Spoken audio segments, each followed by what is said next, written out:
Hello everyone, आजिर video को समस्त को स्वागत। आजिर वीडियो रे आमे युक्त 2 द्वितीय वर्षर एमआईएल ओडिया कंपलसरी विषय पुष्पपुर रे वर्षावरण विषय गोटे दीर्घ उत्तरमूलक प्रश्न आलोचना करिवा। प्रश्नटी होउची निज जन्मभूमि प्रति आपणार भाव पुष्पपुर रे वर्षावरण प्रबंध रे किपरि प्रतिफलित आलोचना कर। एक भल प्रश्न आगामी 2021 मसीहा सीएचएससी एग्जाम पई आमे आज ये प्रश्न को आलोचना करिवा। पुष्पपुर रे वर्षावरण प्रबंधटी प्राबंधिक कृष्णचंद्र पाणिग्राही द्वारा लिखित। प्राबंधिक कृष्णचंद्र पाणिग्राही ओडिया साहित्यर स्मरणीय प्रतिभा। से एकाधार रे थिले ख्यातनामा ऐतिहासिक अदक्ष साहित्यिक। से ओडिया साहित्य रे लेखनी चालना करी निजर स्वतंत्र परिचय देइचंती। इतिहास और प्रत्नतत्व को नहीं से अनेक बलिष्ठ प्रबंध रचना करचंती। तांको प्रबंध रे से निजर विश्लेषणात्मक दृष्टिभंगीर परिचय देइचंती। वास्तवता तांको प्रबंधर मूल भित्ति हेले भी कल्पना को नहीं से ताहाकु सुखपाठ्य कराई थांती। कल्पना को नहीं से ताहाकु सुखपाठ्य कराई थांती। ऐतिहासिक कृष्णचंद्र पाणिग्राही मयूरभंज जिलार खिचिंग ठारे जन्मग्रहण करिथिले। से कलिकता विश्वविद्यालय इतिहास रे एमए पास करिया परे ओडिशा सरकारंको शिक्षा विभाग रे अध्यापक प्राध्यापक और प्रोफेसर भावे कार्य करी अवसर नेइथिले। से भारत सरकारंको द्वारा पद्मश्री उपाधि और मो समयर ओडिशा पुस्तक पई ओडिशा साहित्य एकाडेमी पुरस्कार लाभ करथिले। तांको रचित ओडिशार संस्कृति और इतिहास रे जाजपुर, सारला साहित्य रे ऐतिहासिक चित्र, भारतीय प्रत्नतत्व, इतिहास और किंवदंती, प्रबंध मानस और तांकर गवेषणा निबंध आर्कोलॉजिकल रिमेन्स आर्ट भुवनेश्वर एवं आत्मजीवनी मो समयर ओडिशा उच्चकोटीर सारस्वत सृष्टि।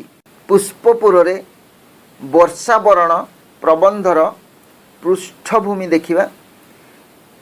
पुष्पपुर रे वर्षावरण प्रबंध रे प्राबंधिक कृष्णचंद्र पाणिग्राही मेघ माध्यम रे ओडिशार भौगोलिक ऐतिहासिक और सांस्कृतिक दिग प्रति आलोकपात करिसंती।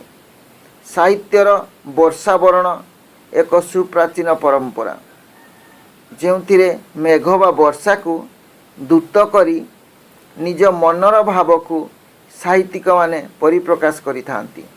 महाकवि कालिदासंक नायक यक्ष मेघ को दूत करी प्रणयिनी निकट को हृदयर व्यथातुर भाव को प्रेरण करिसंती।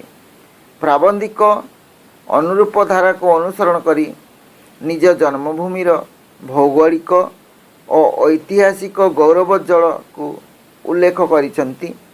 दिन थिला उत्कल थिला अपूर्व श्री विमंडित।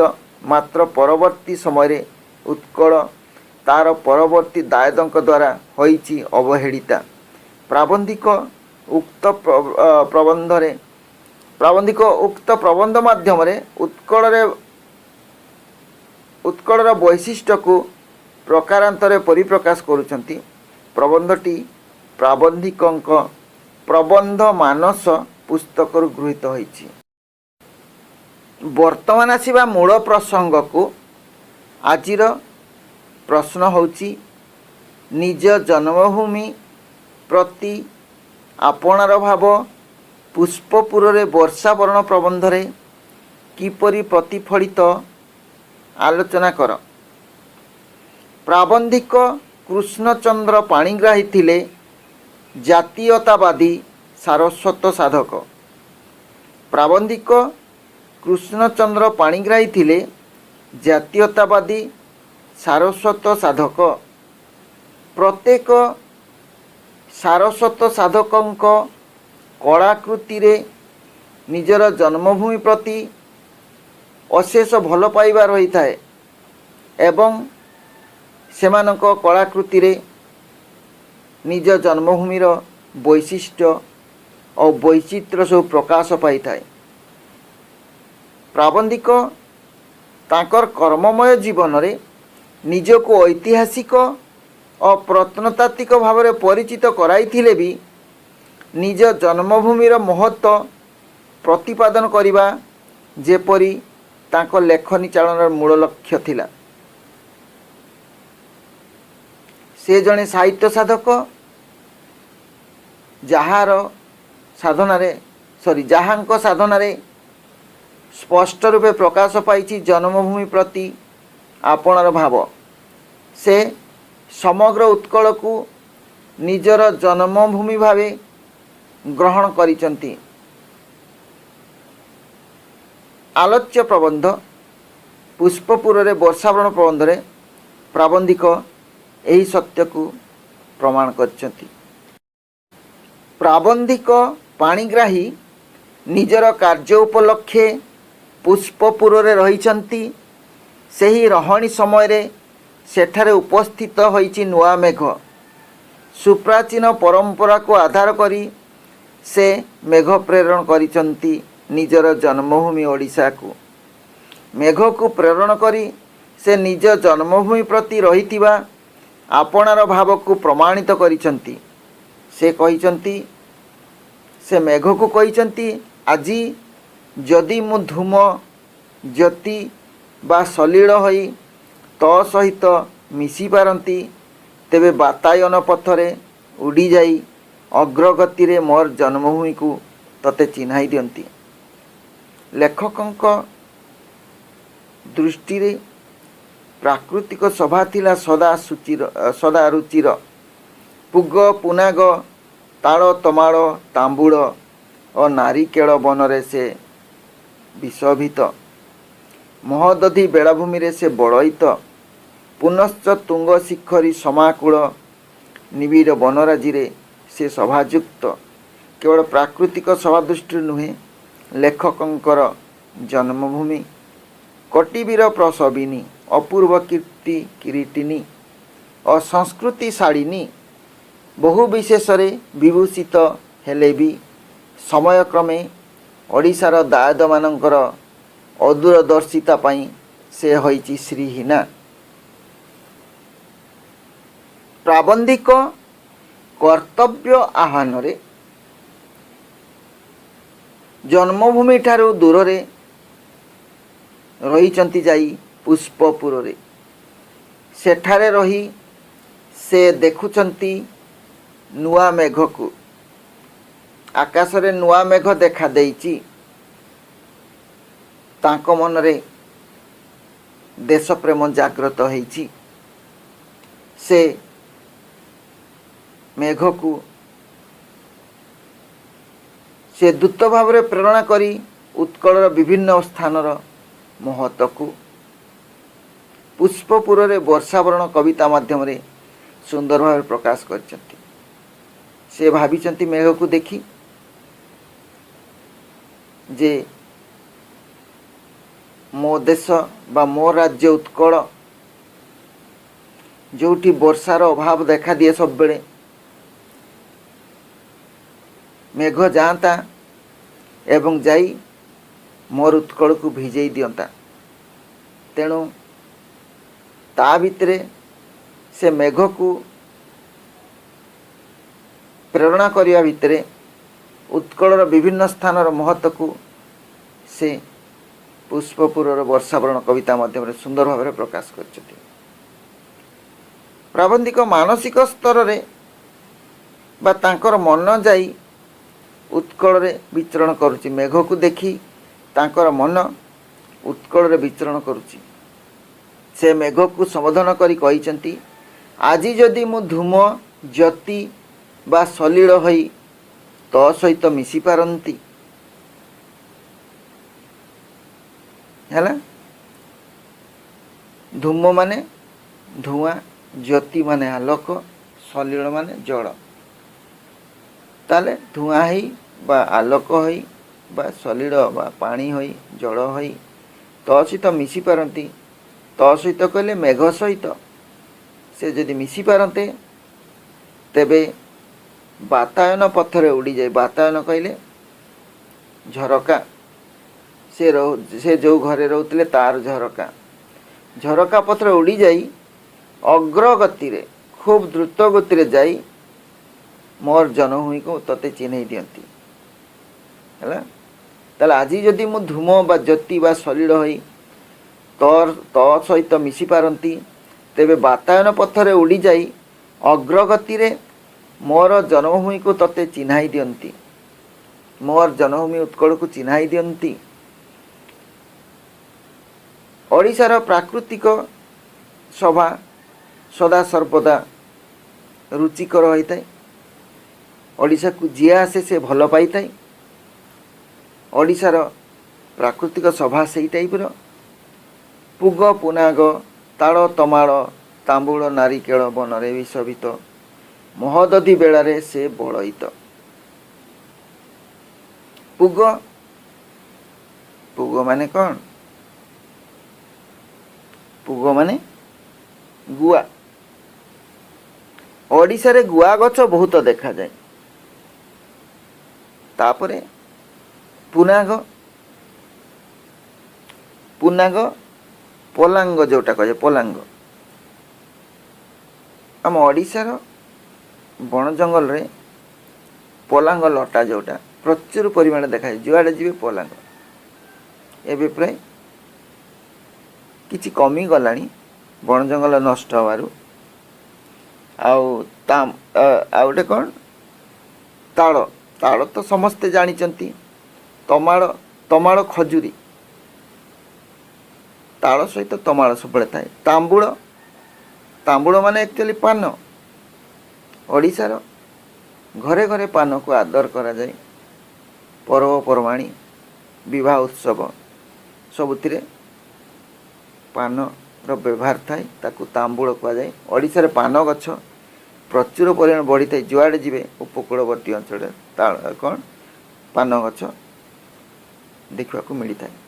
ଆଉ ନାରିକେଳ କହିଲେ ନଡ଼ିଆ।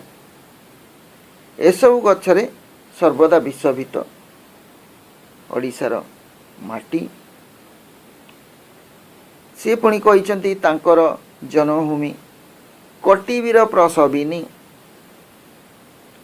କଟିବୀର, କଟିବୀର ମାନେ କୋଟି କୋଟି ବୀର ପୁରୁଷଙ୍କୁ ବା ବୀର ନାରୀଙ୍କୁ କୋଟି କୋଟି ବୀର ପ୍ରସବିନୀ। ପ୍ରସବୀ ମାନେ ଜନ୍ମ ଦେଇଛି। କୋଟି କୀର୍ତ୍ତି କିରାଟିନୀ। କୀର୍ତ୍ତି, ଅଶେଷ କୀର୍ତ୍ତି, ଓଡ଼ିଶାର ଅଶେଷ କୀର୍ତ୍ତି ଥିଲା। ଓଡ଼ିଶା ଏକ ଧନୀ ରାଜ୍ୟ ରୂପେ ପରିଚିତ ଥିଲା। ତେଣୁ ତ ଅଶୋକ ଓଡ଼ିଶାକୁ ଆକ୍ରମଣ କରିଥିଲେ। କୋଟି କୀର୍ତ୍ତି କିରାଟିନୀ। କିରାଟିନୀ ମାନେ ମୁକୁଟଧାରୀ, କିରୀଟିନୀ, କୋଟି କୀର୍ତ୍ତି କିରୀଟିନୀ। ତାହେଲେ ଅନେକ କୋଟି କୋଟି କୀର୍ତ୍ତି ଥିଲା। ଆଉ ଏଠାରେ ଆଉ ଗୋଟେ ଶବ୍ଦ ଥିଲା ମହୋଦଧି ବେଳା। ମହୋଦଧି ମାନେ କ'ଣ? ସମୁଦ୍ର ବେଳା। ଓଡ଼ିଶା ସମୁଦ୍ର ବେଳା ଦ୍ୱାରା ଚାରିଆଡ଼େ ଘେରି ରହିଛି। ଓଡ଼ିଶାର ଗୋଟେ ପଟ ସମୁଦ୍ର ଘେରି ରହିଛି। ତେଣୁ କୁହାଯାଇଛି ମହୋଦଧି ବେଳାରେ ସେ ବଳୟିତ ବା ବିଶୋଭିତ। ତଟିନୀ ତଟ ମାଳିନୀ। ତଟିନୀ ମାନେ କ'ଣ? ନଦୀ। ନଦୀମାନଙ୍କ ଦ୍ୱାରା, ନଦୀ ତଟ, ଯୁଆଡ଼େ ଦେଖେ ନଦୀ। ଆଉ ତଟିନୀ ତଟ ମାଳିନୀ, ପ୍ରଚ୍ଛନ୍ନ ରତ୍ନ ଧାରିଣୀ। ଅନେକ रत्नधारिणी कहले अनेक खनिज पदार्थ उत्कल रही सुजला सुफला श्यामला। सुजला माने कौन भल जल भल जल जल मिली थाए आउ सुफला माने भल फली थाए श्यामला माने सबुज। एते गुण थाई भी से होइची आजी पतिता लांछिता और खंडित। से पतिता हेची से हेची लांछिता और खंडिता माने खंड विखंड। प्राबंधिक वनवासी मानक पई होइचंती गौरवान्वित कारण सेमाने सुस्थ सबल और सुबलित तनुलतारे वनपुष्प भरा गभार सभा धारण करी संकीर्ण बंधुर कर्कश और उरग कुटीर गिरिपथ को हास्य और संगीत मुखरित करिथांती। परिश्रम बल एमाने उदर पोषण करी निर्मल मनरे जीवनर सरसता अनुभव करिचंती। प्राबंधिक मेघासन गंधमार्दन रे प्रचुर खनिज संपद पूरी रही बोली कहिचंती। पुनश्च संबलपुर सूक्ष्म शाड़ीर गंताघर बोली सूचित करिचंती। प्रबंधर शेष पर्याय कटकर ऐतिह्य मंदिर मालिनी भुवनेश्वर वैशिष्ट्य कोणार्कर स्थापत्य उत्कलमणि गोपबंधुंकर कर्ममय जीवनर सूचना दे से निजर जातीयता बोधर परिचय देइछंती। लेखक वनवासींक पई होइछंती गौरवान्वित। से कहिछंती वनवासी माने सुस्थ सबल सुबलित तांकर शरीर गठन शक्त तनुलतारे वन पुष्प भरा गभार सभा धारण करी। तनु बा देह देहरे लता पुष्प बनर लता और पुष्प को धारण करिथांती। गभा कहले मुंडर जो कौन कहती मुंडर जो चुटी को बंधा जाए चूड़ को जो बंधा जाए मुंडरे गभा तो कह जोड़ा जोटा झील छुआ जोड़ा ता गभारे फूल पुष्प लगे था। यहीपरि भाव में सभाधारण कर संकीर्ण नेर जोटा बंधुर माने उच्च नीच भरा कर्कश कर्कश माने कौन जोटा कौन पालिश नुहे जोटा कर्कश उच्चा नीचा आबड़ा खाबड़ा जोटा कह उरग कुटीर उरग माने साप साप परी कुटीर कहले बंका टंका गिरिपथ को हास्य और संगीत मुखरित करिथांती। से गिरिपथ रे यात्रा कराले हसी हसी गीत गाई गाई यात्रा करिथांती एवं निर्धणी परी गति करिथांती। पुनश्च सेमानंकर परिश्रम बल उदर पोषण करी उदर कहले पेट पेट पोषण करिबा पेट पोषिबा निर्मल मनरे जीवनर सरसता अनुभव करथांती। ताले सेई निजर कष्टार्जित बा निजर परिश्रम फल पेट पोषण करिथांती पेट पोषिथांती एवं सुंदर स्वास्थ्य और निर्मल मन पाई थांती अनुभव करी थांती जीवनर सरसता अनुभव करी थांती। मेघमार्दन सॉरी मेघासन गंधमार्दन बा माल्यगिरी रे प्रचुर खनिज संपद लुचि रही प्राबंधिक सूचना देइछंती। सेहीपरि संबलपुर को सूक्ष्म शाड़ीर गंताघर बोली कहिचंती। प्राबंधिक मेघासन गंधमार्दन बा माल्यगिरी रे प्रचुर खनिज संपद पूरी रही बोली सूचना देइचंती। सेहीपरि संबलपुर को सूक्ष्म शाड़ीर गंताघर बोली कहिचंती। एठाकार अधिवासी सदा सर्वदा हस खुशी रे जीवन बीताई थांती। प्राबंधिक कटकर ऐतिह्य को वर्णना करिया को विस्मृत होई नांती। परवर्ती समय रे मंदिर मालिनी भुवनेश्वर और लिंगराज मंदिरर महिमा, कोणार्कर स्थापत्य, साक्षी गोपालर उत्कलमणिक कर्मभूमिर महत्व इत्यादि वर्णना करी निज जातीयता बोधर परिचय देइचंती। वास्तव रे आलोच्य प्रबंधरे प्राबंधिक जन्मभूमि प्रीति को अति मनज्ञ भाव में उपस्थापन करिसंती। जदि भिडियोटी पसंद लगिला निश्चय लाइक करिवे एवं सांगसाथी सहित शेयर करिवे। आ जो माने नूतन करी आज वीडियो देखुचंती से माने चैनल को सब्सक्राइब करिवे एवं बेल आइकन को क्लिक करिवे। ऑल नोटिफिकेशन को एक्टिव करिवे, ताले परवर्ती वीडियो नोटिफिकेशन संगे संगे आपण पाई जिवे। धन्यवाद। जोठी भी रहंतु सुखर रहंतु, पढ़ापढ़ी टिके ध्यान दौथिबे। 4-5 मास पारी गलानी पाठ पढ़ार, आउ बेसी समय भी नहीं, तेणु पढ़ार टिके ध्यान दियंतु। रहिली।